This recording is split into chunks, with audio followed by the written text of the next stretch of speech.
Bueno, cuéntanos, en principio, ayúdanos a ponernos un poco en contexto cómo llegaron en Ecuador, con qué ánimo, con qué previsiones se llegó a esta segunda vuelta y cómo se recibe este resultado en principio, después de la jornada vivida el fin de semana. Yo creo que Ecuador, en este caso puntual, cuando se han enfrentado dos visiones políticas, se podría decir, bastante disímiles, llegó a la parte de la votación del domingo anterior bastante polarizado.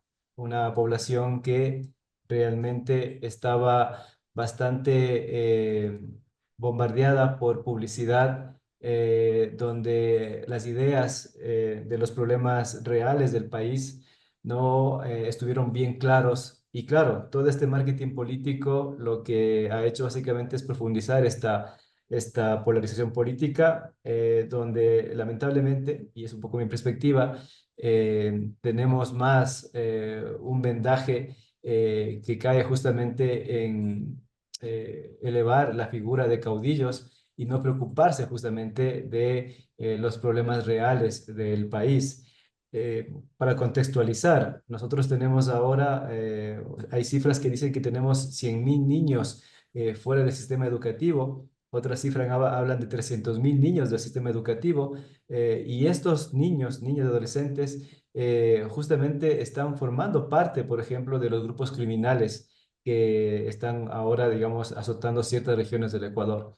Entonces, lo pongo de esta manera para un poco demostrar este hecho de que la elección del domingo pasado, donde el candidato presidente, Daniel Noboa, fue reelegido, pues no está tomando en cuenta justamente los problemas reales que le afectan al país, que ahora, digamos, todo está en un contexto de una guerra contra el narcotráfico, contra crisis en el sistema educativo, crisis en el sistema de salud y todo esto, digamos, con temas de empobrecimiento y falta de inversión en la parte social.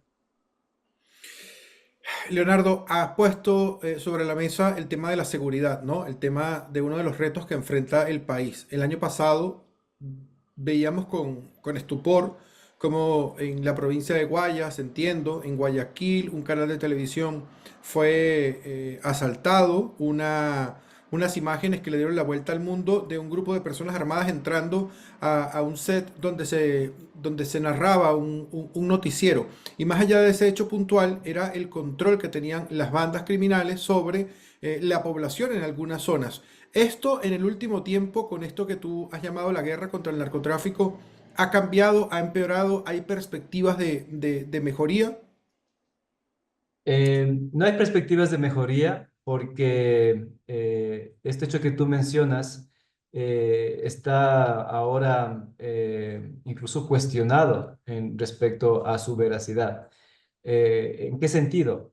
En el sentido de que este gobierno, y desde un punto de vista de, digamos, camuflarse dentro de este tema del populismo de derecha, que es algo bastante novedoso ahora, ha sido un gobierno que utiliza justamente golpes de efecto para poder avanzar con su proyecto político.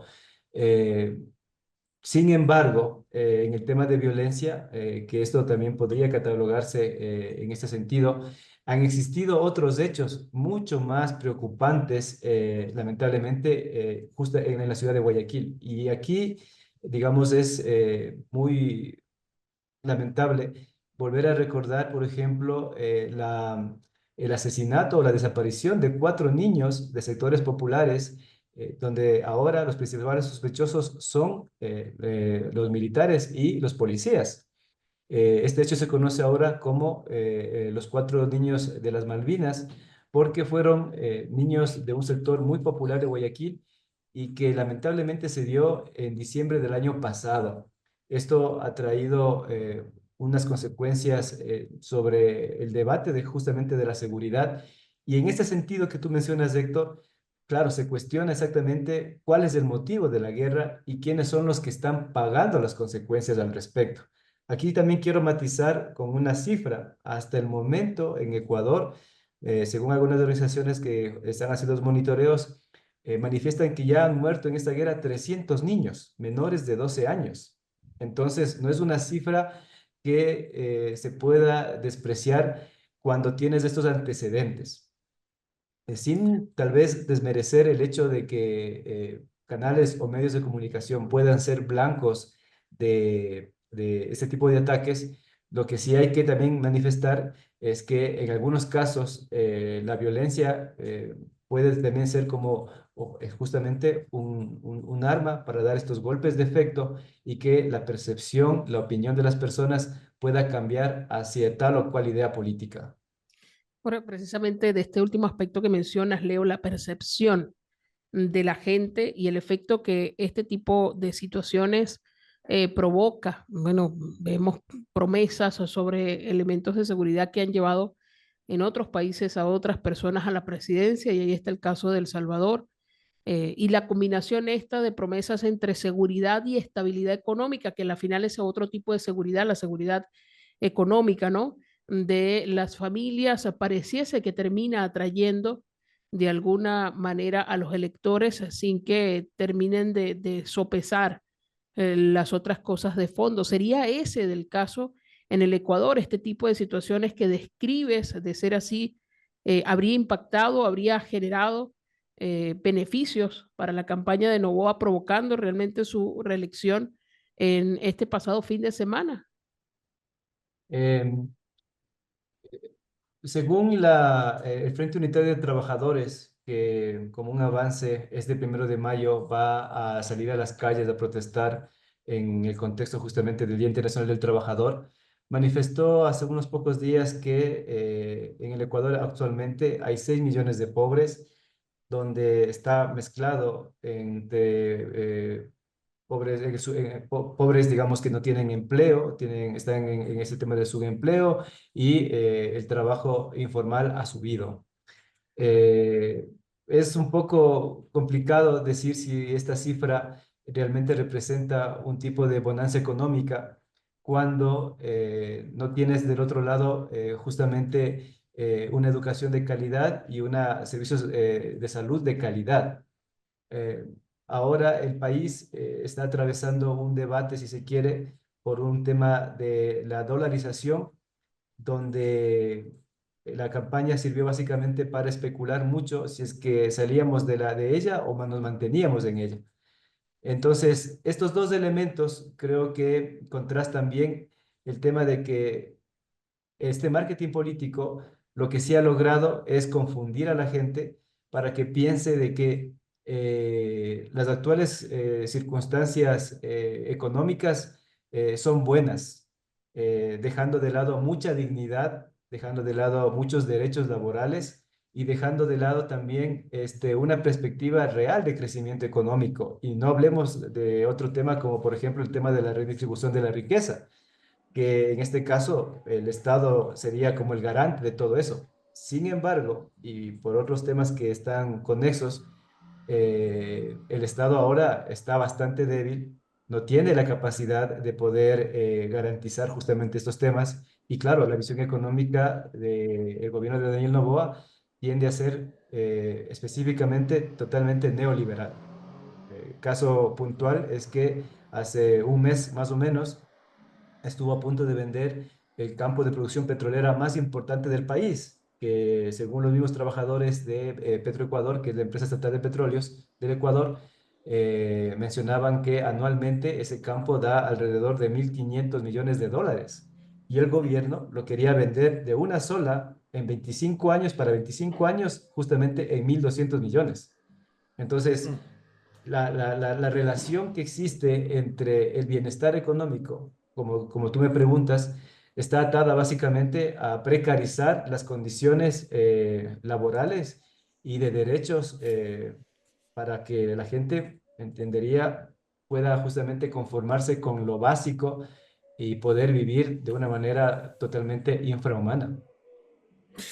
Estamos conversando con Leonardo Lumiquinga, él es periodista ecuatoriano, sobre las elecciones del fin de semana, segunda vuelta entre Luisa González y Daniel Noboa, en la que los ecuatorianos y ecuatorianas han llevado a la presidencia al actual presidente Daniel Noboa. Eh, una pregunta. En este contexto, estamos hablando, Leonardo, también de venezolanos y venezolanas que han decidido migrar a Ecuador desde hace algunos años. Es un número importante de venezolanos y venezolanas. El año pasado se les señalaba de ser parte del problema estructural de la inseguridad. Quería preguntarte en principio, uno, eso, si un año después todavía algunos siguen pensando que la migración venezolana es responsable de la inseguridad o de la criminalidad, y también preguntarte por la perspectiva que pueden tener los venezolanos en este nuevo gobierno.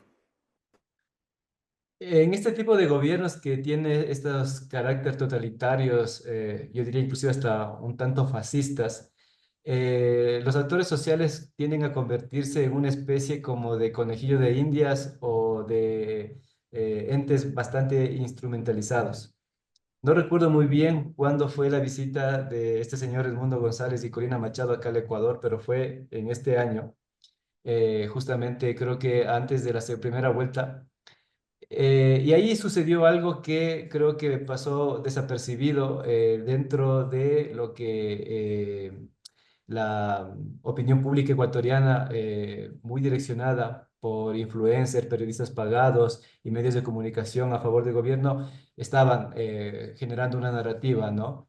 Donde se manifestó de una manera bastante populista que Daniel Noboa iba a apoyar justamente la integración económica, social de venezolanos que estaban siendo inclusive expulsados de Estados Unidos.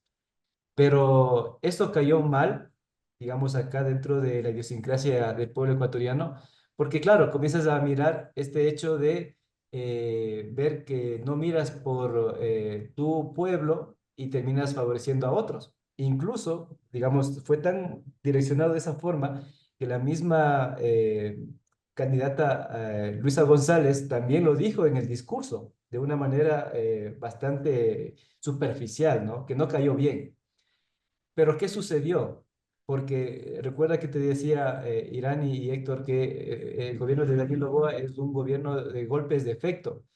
Eso lo hizo básicamente para congraciarse desde un punto de vista con esta posición de estos operadores políticos que venían a ayudar a fortalecer esta idea de que Ecuador se quiere convertir en otra Venezuela, que ha sido parte de la narrativa de Daniel Noboa para atacar a su rival política, en este caso Luisa González, y deslegitimar justamente a través de ese discurso la presencia de migrantes venezolanos. Hoy tampoco es un buen momento para la migración. Yo no solamente diría, no solamente para hermanos y hermanas venezolanas, para nadie, en realidad, porque las condiciones, como te había explicado en la parte económica, no son muy buenas.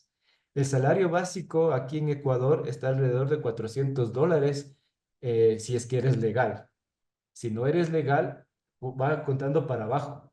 Y claro, todo ese tipo de disociaciones lo que produce son bastantes ruidos y es muy fácil, como te digo, desde este punto de vista totalitarios, echarle la culpa al otro, que eso también ha sido una forma de gobernar de Daniel Noboa.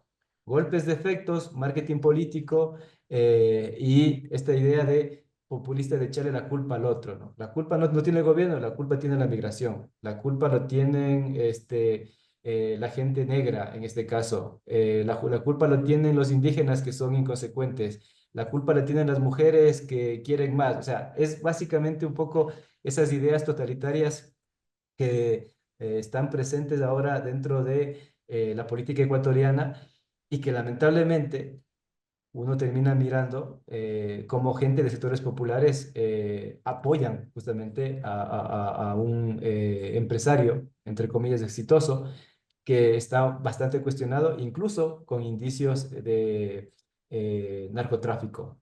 Y no lo digo yo, lo dicen ya periódicos internacionales. En ese sentido, hay un periodista ecuatoriano que salió del país por denunciar justamente esto. Entonces, hay una instrumentalización justamente de la migración, en este caso venezolana, para apalancar un proyecto político que tiene todos los tintes de poder seguir expoliando recursos en el Ecuador.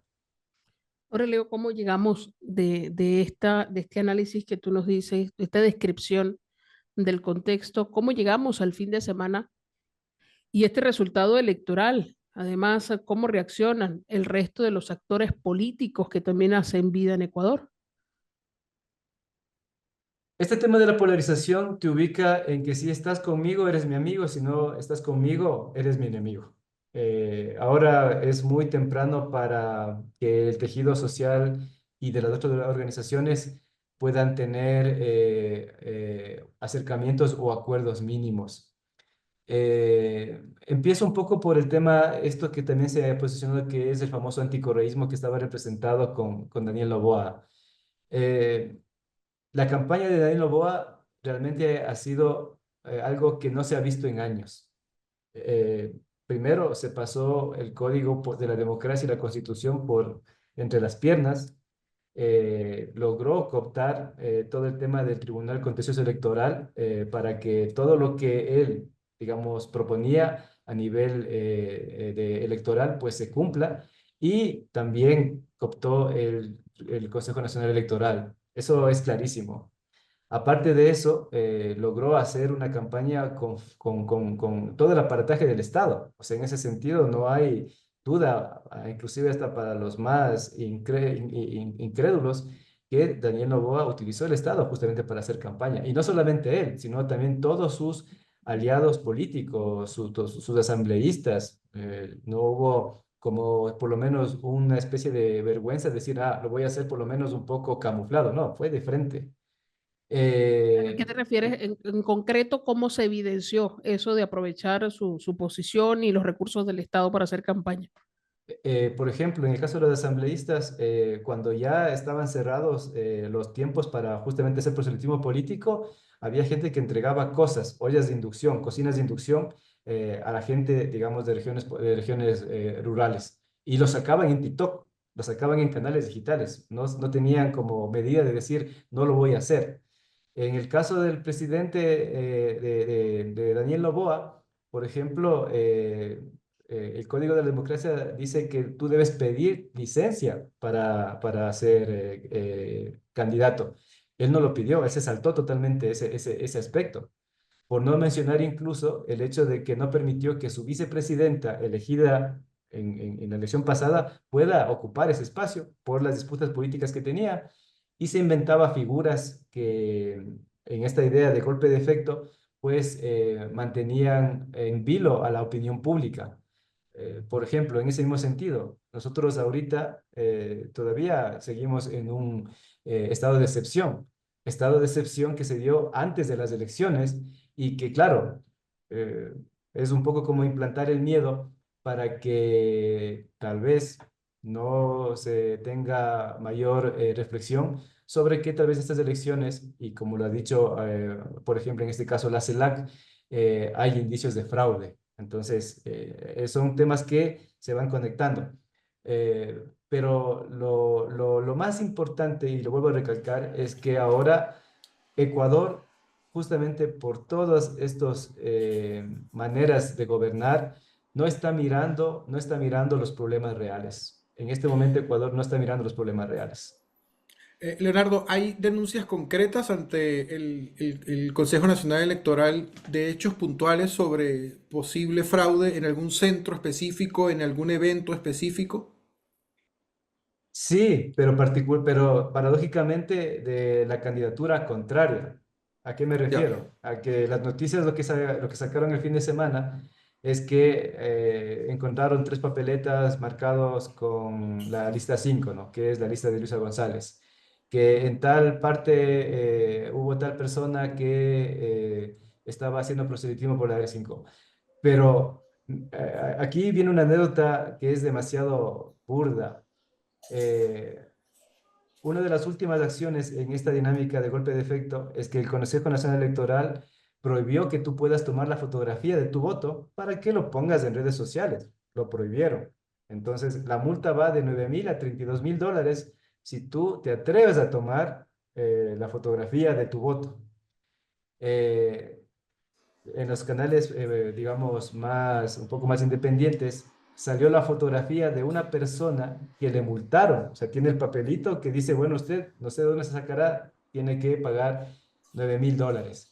Y al mismo lado le sacamos la foto de la mamá del presidente, que ahora va a ser la primera asambleísta de la Asamblea Nacional y que posiblemente le termine entregando la banda presidencial a su hijo, Daniel Noboa, la señora Anabela Singh, donde ella sí mostró el voto. Entonces, dos imágenes totalmente paradójicas. La Claro. persona multada con $9,000 y la mamá del presidente mostrando el voto. Es de locos. No tiene lógica. Leo, y viendo todo este panorama, ¿qué esperan en los próximos días frente a las denuncias o a los comentarios que van, las reacciones que se van teniendo?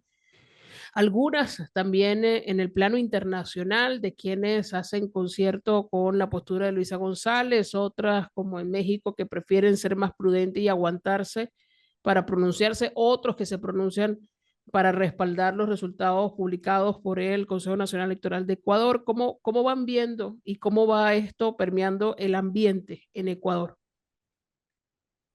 Eh, el Consejo Nacional Electoral en la mañana o en el día anterior, el sábado anterior, comenzó a ponerse alambres tipo militar, vallas, amaneció totalmente fortificado de una manera bastante peculiar.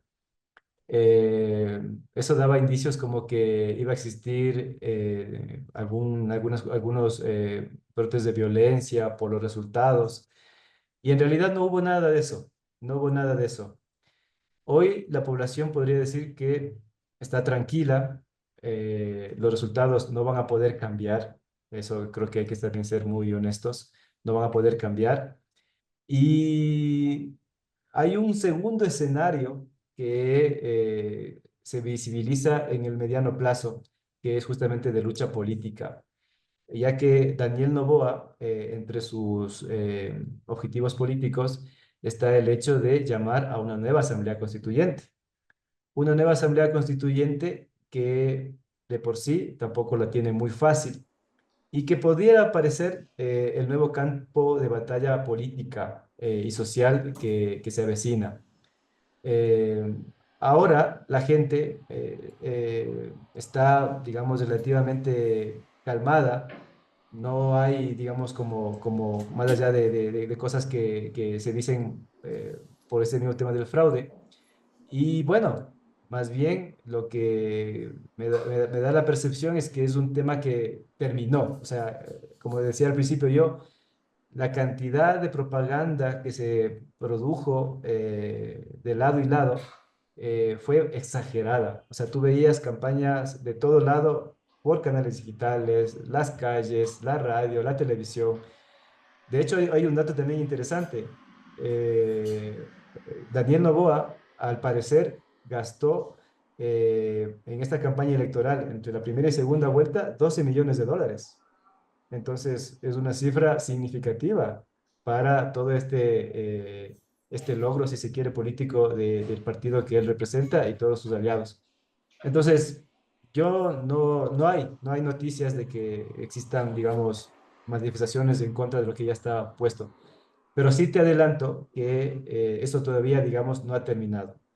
Tal vez aquí hay otro hecho también importante que hay que mencionar, y es que justamente eh, aliados de Daniel Noboa en este mismo sentido están buscando la destitución del alcalde de Quito, que es la capital política del Ecuador, y que digamos, puede configurarse como en una estrategia de poder seguir, digamos, avanzando en estas posiciones, en estos sitios donde podría tener algún tipo de, de pare, ¿no? De que le puedan, digamos, cuestionar las cosas. Ya han tenido algunos roces, por ejemplo, cuando justamente vino Edmundo González, estos alcaldes se excusaron, algunos alcaldes se excusaron, claro, eran de la Revolución Ciudadana, pero se excusaron de asistir a esa ceremonia. Entonces, algunas personas, algunos analistas lo ven esto como una especie de persecución política por no haber apoyado esa cuestión.